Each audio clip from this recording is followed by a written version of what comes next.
So I'm like, all right, Lord, if you want me to quit, give me a sign. I need another one. I need more confirmation. So I remember praying, um, and this is the first time this ever happened to me. I prayed and God brought up a scripture in my head, and it was a it was a scripture that I read before, but I never saw myself in it. And I think it was Matthew 6. I ain't about to quote it because I don't know. But it was the rich man parable in Matthew 19. And basically it was the man coming to him and saying, what do I have to do to get into the kingdom of heaven? And Jesus was like, follow my 10 commandments. And he's like, well, I've already done all of that. And he's like, okay, well, if you really want to get into the kingdom of heaven, sell all your riches, give up everything, sell your possessions, give the money to the poor, and come follow me. And he walked away sad because he didn't want to give that up. So he chose his material wealth over the kingdom. And to me, I felt like that's what God was showing me, like, okay, you don't want to do what I'm telling you to do because you don't want to give up the comfort, you don't want to give up your money. When really what you give up, I will give you 10 times more than that. There's more where that came from. What you have now is in your own strength. What I'm going to give you is going to be beyond, so that was confirmation for me. And then after that, I think I saw another YouTube video, and it was talking about, it's time for you to step off the boat, Peter, or something like that. I'm like, all right, Lord, okay, I get it.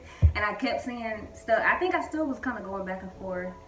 And then I remember typing up my resignation letter, but then I was like, I'm gonna send it tomorrow morning. I'm not gonna send it today because I had work from home that day. And then I got back on YouTube, and then there was another prophetic message, because I used to be heavy into the prophetic messages, which is another story, which is not the best because you're still not dependent on a word from God. You're dependent on other people. That's beside the point. But anyway, around that time I watched a lot of prophetic words, and that was how I would get confirmation. And there was a prophetic word where the girl was talking, and it was like, there's something that God wants you to do, and you have to do it today. Don't wait another day. Right now, like, the spiritual realm is open for you to do it. So if you do it right now, like, you're going to be blessed. Your situation is going to be blessed, but don't delay. Do it right now. And I think I had just logged off my computer too, and I was going to wait for the next day, and then I saw that video, and I logged back on, and I sent it. It was like 5:45, I think, in the evening. And my heart was beating so fast. I remember just laying on the bed like, girl, what did you just do? And it was like, I had peace at the same time, but then I was fearful. So it was hard for me to tell, like, was this really God, or was this myself, or was it like the enemy trying to get me to mess up, what I had? Because that was my thing too, like how I mentioned in another video, God really gave me that job. He blessed me with that job. I didn't have to apply for it, and I didn't qualify for it. And it was like the most money I've ever made, and I was very comfortable. Like, I was able to make a comfortable living for myself and not live paycheck to paycheck. And I never experienced that lifestyle before, so that's why I was weary on giving it up, because I was like, God, you blessed me with this. I don't want to mess up the opportunity, but you have to remember that God may bless you with something, but it's for a season. And you have to give it back when it's time. And then you have to think about what that blessing is tied to. Maybe me giving up my position is for someone else to get a job that they didn't qualify for, and that they can make more money than they've ever had. And then God has something else for me, So I started looking at it like that, and I just did it. But it was not easy at all. And I kept it a secret. I didn't tell anybody. I remember getting to work the next day, and I had to tell like my coworkers and my supervisor and all of that. And it's like every time I got up to tell them, something would happen. Like somebody's phone would ring, or somebody wouldn't be at their cubicle. So then I have to go back to my desk, and then I have to work up the nerve again to go and ask them. And then finally, I told my coworker first. She was like, sis, what are you gonna do though? She was like, do you have another job? And I was like, no. She was like, well, what you gonna do? I said, I don't know. Don't ask me no questions because I don't know.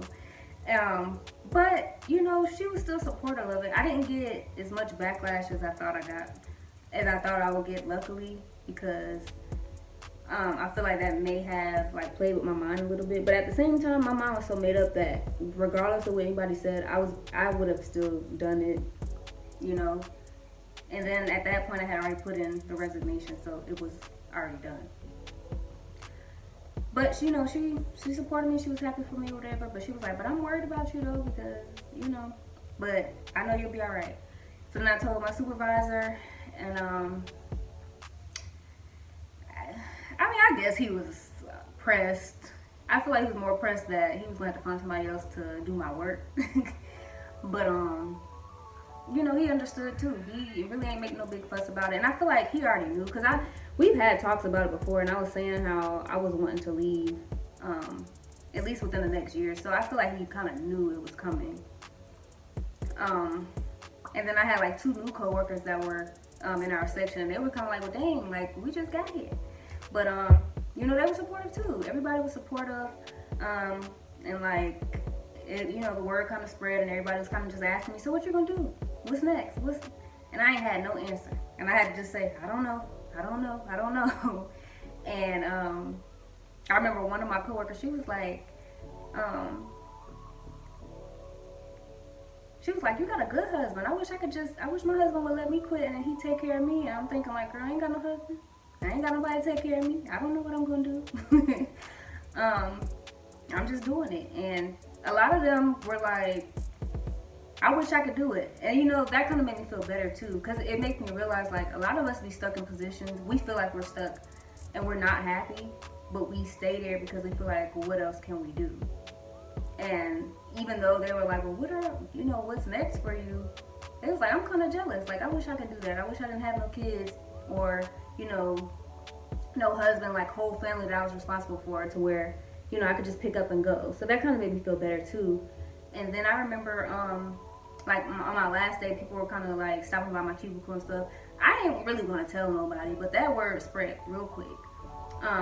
But there was one of my coworkers. She didn't really work directly in my section, but I talked to her from time to time, and I remember her saying like, you're gonna be good. Things always have a way of working out. Like, if you're not happy, then you need to go and move forward. Like, you're gonna be okay. So that made me feel better. And then one of my other coworkers, he was like, do you have a plan? And I was like, no. He was like, oh, you're gonna be good. Usually people that don't have a plan, they end up doing better than the people who do.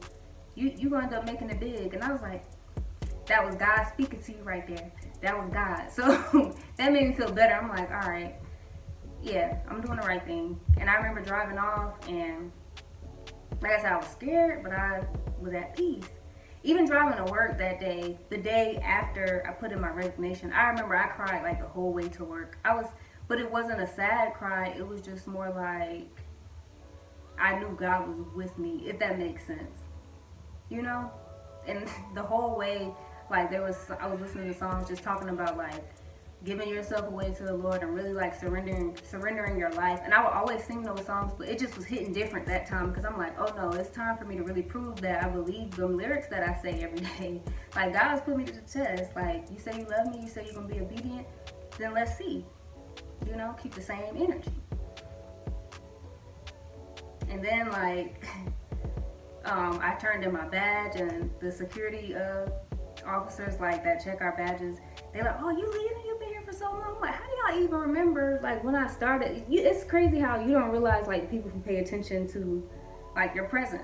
All of them were like, oh, we're gonna miss you and all this other stuff. And then one of them caught me out the door, and he was like, dang, I can't believe you leaving.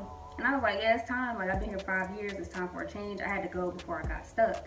And he was like, yeah, I understand. I wish you the best. And then when I did my final walkthrough, that's what it was. I didn't know I knew I was moving, but I still wasn't really sure. But I remember he asked me like, well, why are you leaving? And I was just like, I'm moving. And it just came out of my mouth naturally. Like, I didn't think about it. It just came out. So I was like, okay, that's another confirmation. That's God saying, yeah, you about to go. It's time. What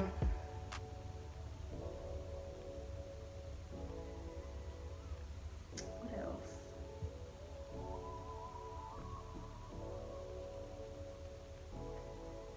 So the next dilemma after that was, like I said, I had stopped really putting money towards moving, so I really didn't have much. I was like, okay, at most I got enough for like a few months out there, for me to survive.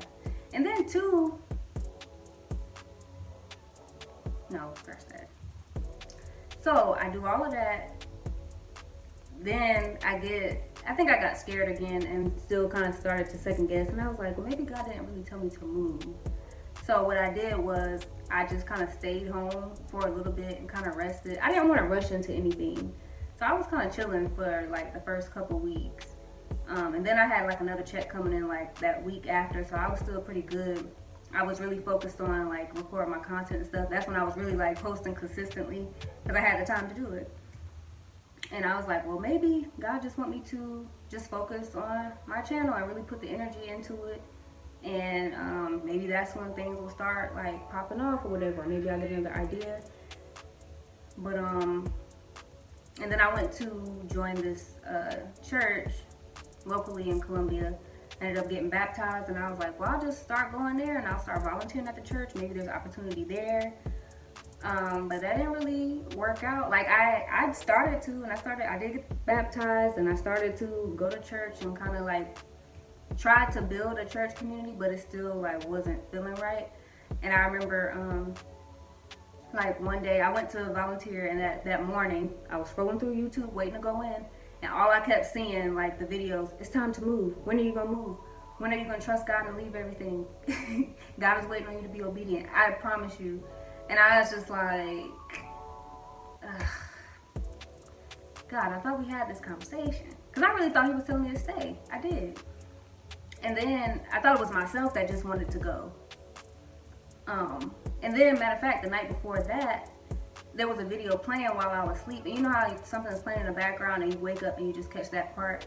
I woke up and the girl in the video was talking about how she moved and she didn't have the money, didn't know where she was going, but she went because God told her to. And she was basically saying the same thing, like, if God is leading you somewhere, then you have to be obedient to that. So I kind of already knew. So that whole day I was kind of just out of it, because I was like, I really think I'm going to have to actually leave. And I remember the pastor there, he was asking me, because I had let them know that I quit my job. And I had been asking for prayer and stuff, so really I was hoping that they would offer me a job there. But that ain't happened. But you can get this volunteer work for free though. So, but my plan was, maybe if I volunteer, maybe they'll offer me a paid position, or maybe it would just lead to something else. Because the lady there that I was kind of under, she was in women's ministry and counseling, and she was going to allow me to like kind of shadow her when she does she had a women's group at a domestic violence shelter where she holds a Bible study and things like that. So I was going to start doing that with her, and I was just going to like, I just felt like, okay, maybe that's like my mentor. Maybe that's who's going to help kind of groom me in a sense. But it didn't feel right. And not to mention, it was like a predominantly white church. So it didn't really fit. Not that I have a problem with white people, but you know it's a difference. And I'm black, okay? So I stood out, and I really just didn't feel comfortable. But I thought that was where God wanted me, because I knew he wanted me to be uncomfortable. So I was like, well, maybe he just wants me to be in this atmosphere. Maybe it's for me to just learn, you know, how to adjust and how to be around different types of people. So I went with it, even though it wasn't necessarily my cup of tea. And, you know, the pastor was nice. I got a good word. But I think deep down I knew I didn't want to be there, but I felt like, really, I was trying to over-spiritualize it. I was like, no, God is telling me this is where I'm supposed to be. I know it. And it's like every time I would not go, I would feel like I was supposed to be there. It was weird. And maybe I was. Maybe it was just for me to get baptized and to tell my testimony there. I don't know. Who knows? But God made it clear that day, like, this is not where you're going to be. And also, like, you don't have to settle. Because every time I watch Embassy City online, that's the church that gave me that message. I would be like, dang, that's the church I want to go to. Like, that seems like a good fit for me. And it was in Dallas. But I was like, but I'm not out there. But if I was, that's where I would go. And it's just like, you can go, though. You don't have nothing tying you here. As a matter of fact, that was one of the things he used to confirm, too, because I didn't even know the church was in Dallas. For some reason, oh my God, this is all over the place. This is going to be long. Whoever watched it, though, the whole thing, you were real one. I had an interview, not an interview, I had like a meetup with my contracting supervisors at work when I was still with them. And like a long time ago, I had asked them if they had positions out of state, because I had been telling them too, like, I'm trying to leave South Carolina. If you have other job positions, I'm willing to relocate. So when we had this meeting, they asked me if that was something I was still willing to do. They didn't have any positions open yet, but they were kind of like trying to see where I was trying to go, to maybe see like, okay, maybe we can reach out to those areas and see if they have positions like that could kind of give us an idea of where we should look if we already have somebody willing to go out there. But at that time, I had no idea where I wanted to go. I was thinking like either Georgia, Virginia, or like Florida or something, or North Carolina, because I really didn't want to be too far away from home, which is Columbia, South Carolina, if I didn't mention. But then it was like, and then also I used to see I still do. I see 757 a lot, and I think one of the area codes in Virginia is 757. So I used to think that's where God wanted me to move. So I would always say that, like, maybe I'm supposed to be in Virginia. But I don't know, it just wasn't feeling right. And I remember them asking me, like, where do you want to go? And I was just like, I have no idea. But it sparked, like, the question on my way home. I was like, where do I want to go, though? You keep saying you want to move. Where would you like to move? And I had no idea, like, how to even pick. Like, how do you pick a state that you want to relocate to? But I remember praying. I was like, God, I want you to show me where I'm supposed to go. I don't want to randomly pick a state. Where do you want me to go? And I remember, I was running down. They said they were looking at some positions in, like, Maryland or the DMV area. And I don't know. I just really wasn't feeling that, to be honest. But I was so ready to leave South Carolina that I was like, maybe I could do it. But I didn't have nothing set in stone. And I was just thinking, and I don't know, for whatever reason, I was just like feeling like I was supposed to be in Texas. But I remember I said, but no, that's too far from home. And then I thought about it, and I'm like, why do you keep basing your decision off what's close to home or not? Like, don't let where home is limit where you would flourish and where you would, be happy at. Because you can always come visit. It may be longer, it may have to be a flight, but either way, I'm flying anyway, because I don't drive. So either way, it's a flight. You can fly home. You'll be okay. If you're far, you will make it. And since then, from that point, I was like, okay, I feel like it's Texas. But where in Texas? Texas is so huge. So I'm thinking, like, first I thought Houston. Well, no, because I was thinking of military bases in Texas, because that's my background. I worked on an Air Force base, so I figured, okay, I need to do something in that same realm. What base is it? Because I was going to let them know, like, hey, this is where I'm trying to work. Create a position for me or whatever. So my first thought was San Antonio, because that's the only base, like, I really remember. Oh, no, and Houston, because there's Fort Sam Houston, I think. So I was like, okay, maybe those two. And I was set on San Antonio for a little bit. I lived out there for a while when I was younger, but I don't really remember it. But I remember it being pretty, so I was open to that. And then Houston, I had always wanted to go there, so I was like, that wouldn't be too bad. But then I was thinking, like, I don't know if I want to live out there. It seems good to visit, but I don't know if I want to be in a space that's so busy and has so much going on. Especially because I'm trying to give up the club and all that. I don't know if I need to be tempted with all that. And then I don't even know how I ended up saying Dallas. I want to say, to be honest, I don't know, because I don't feel like that was even a thought at one point. I remember even writing in my journal, like, God, I think you're telling me to move, and it's Houston. That's where you want me to go. And then I think maybe I started seeing Dallas, or seeing other, like, maybe other YouTubers that I was watching mention they were from Dallas and stuff like that. Because that's the thing, now that I look back, like, almost everybody I watch on YouTube lives in Dallas. And I didn't even realize, like, even back then, God been, like, planting the seed.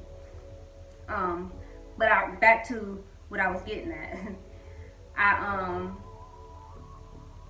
I was watching the sermon, and I was like, I wonder where this church is located. And I was like, I bet you it's in Texas. No, I was like, I bet you it's in Dallas. Because I think I had already been, like, getting that idea. And it said Irving.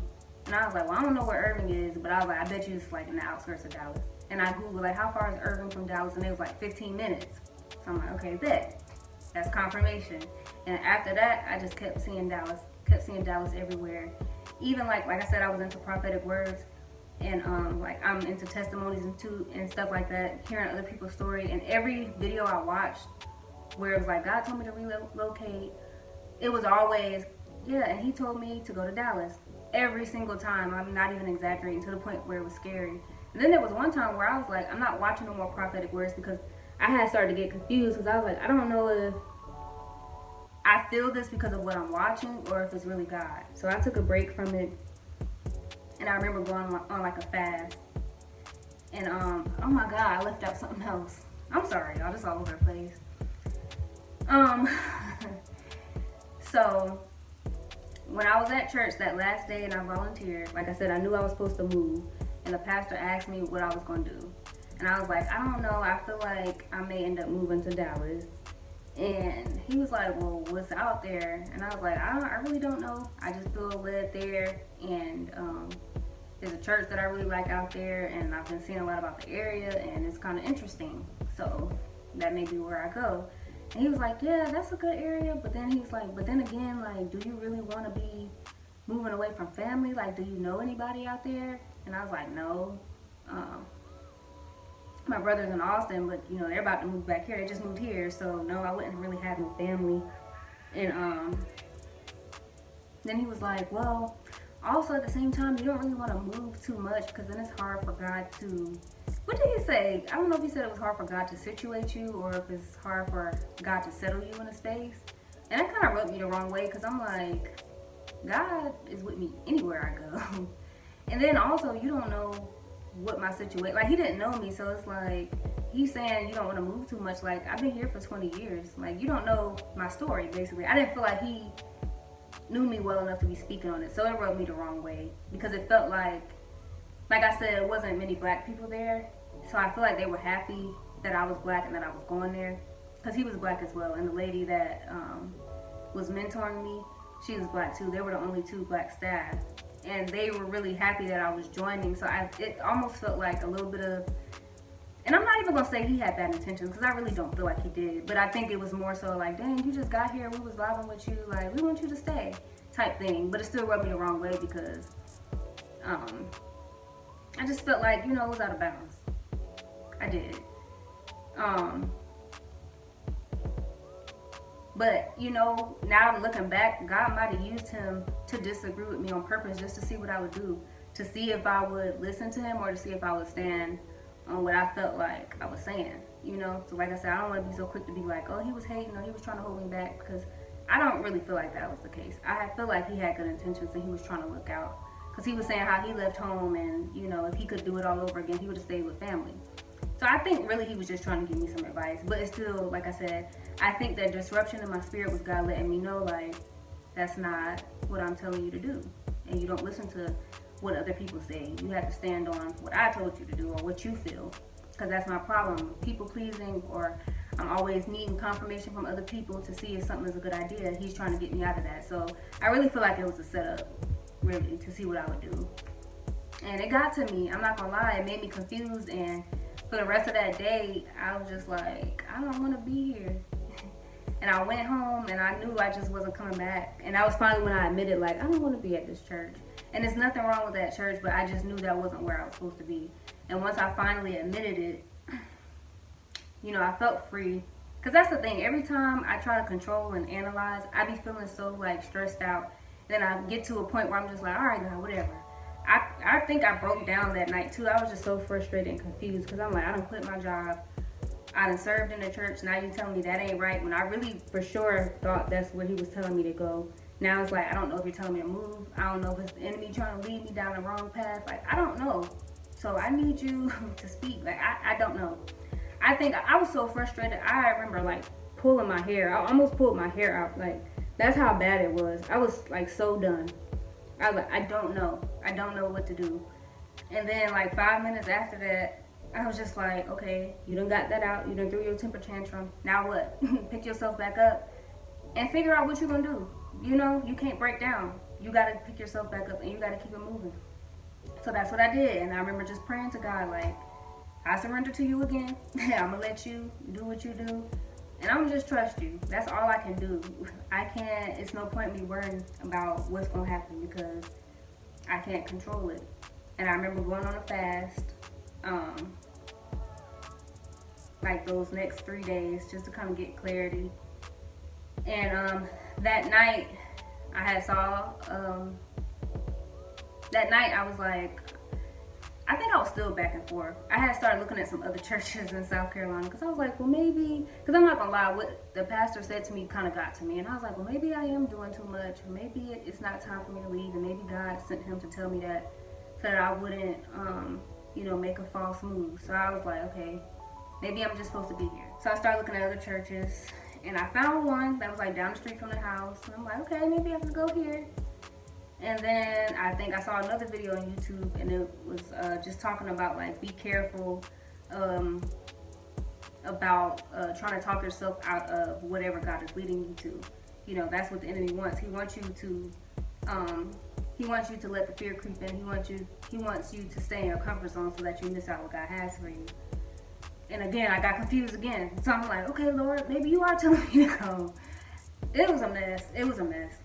But I remember I started filling out job applications that night, and I started to get excited. When I was filling out the job applications, I felt at peace. I felt like, okay, maybe this is what I'm supposed to do.